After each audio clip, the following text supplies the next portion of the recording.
আমরা জল অলরেডি হাতে পেয়ে গেছি, স্যাংশন পেয়ে গেছি। কত টাকার? ৭৪ কোটি ১৮ লাখ টাকা আমরা স্যাংশন পেয়ে গেছি।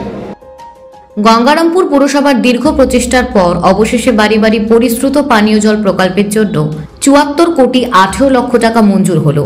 আগামী জানুয়ারি মাসের শেষে বাড়ি বাড়ি পরিশ্রুত পানীয় জলের প্রকল্পের কাজ শুরু হতে চলেছে। এর ফলে পুরো এলাকায় দীর্ঘদিনের পানীয় জলের সমস্যার সমাধান মিলবে বলে মনে করছে পুর নাগরিকেরা। ২০১৫ সালে পুর নির্বাচনে বাড়ি বাড়ি পরিশ্রুত পানীয় জল দেবার প্রতিশ্রুতি দিয়ে ক্ষমতায় এসেছিল তৃণমূল পরিচালিত পুর বোর্ড। এরপর প্রায় গত ৯ বছরে বাড়ি বাড়ি পরিশ্রুত পানীয় জলের প্রতিশ্রুতির বাস্তব প্রতিফলন ঘটেনি। এর ফলে পুর নাগরিকদের মধ্যে তীব্র হতাশার সৃষ্টি হয়েছিল। বেশ কিছু পুরো এলাকায় ক্রমশ ভূগর্ভস্থ জলস্তর নিম্নমুখী হবার ফলে জল সংকট তীব্র হয়ে উঠছে। বিশেষত গ্রীষ্মকালে পানীয় জলের সংকটে ক্রমশ চরম সমস্যার মুখে পড়তে হচ্ছে পুর নাগরিকদের। তবে গঙ্গারামপুর পুর কর্তৃপক্ষের দীর্ঘদিনের প্রচেষ্টার পর কয়েকটা দফায় প্রস্তাব পাঠানোর পর চলতি বছরের শেষে পরিশ্রুত পানীয় জলের প্রকল্পের জন্য ৭৪ কোটি ১৮ লক্ষ টাকা মঞ্জুর হয়েছে।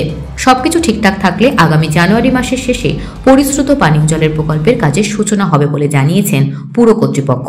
এ বিষয়ে গঙ্গারামপুর পুরসভার পুর প্রধান প্রশান্ত মিত্র জানান, এবার হচ্ছে জল যেই প্রতিশ্রুতি আমরা দিয়েছিলাম গঙ্গারামপুরবাসীকে অর্থাৎ পৌরবাসীকে, সেই ব্যাপারটা হচ্ছে আমরা জল অলরেডি হাতে পেয়ে গেছি, স্যাংশন পেয়ে গেছি। কত টাকার? ৭৪ কোটি ১৮ লাখ টাকা আমরা স্যাংশন পেয়ে গেছি।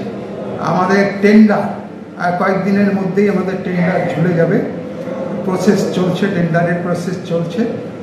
তো আশা করি জানুয়ারি মাসের শেষ থেকেই আমরা কাজটা শুরু করে দিতে পারব, জলের কাজটা।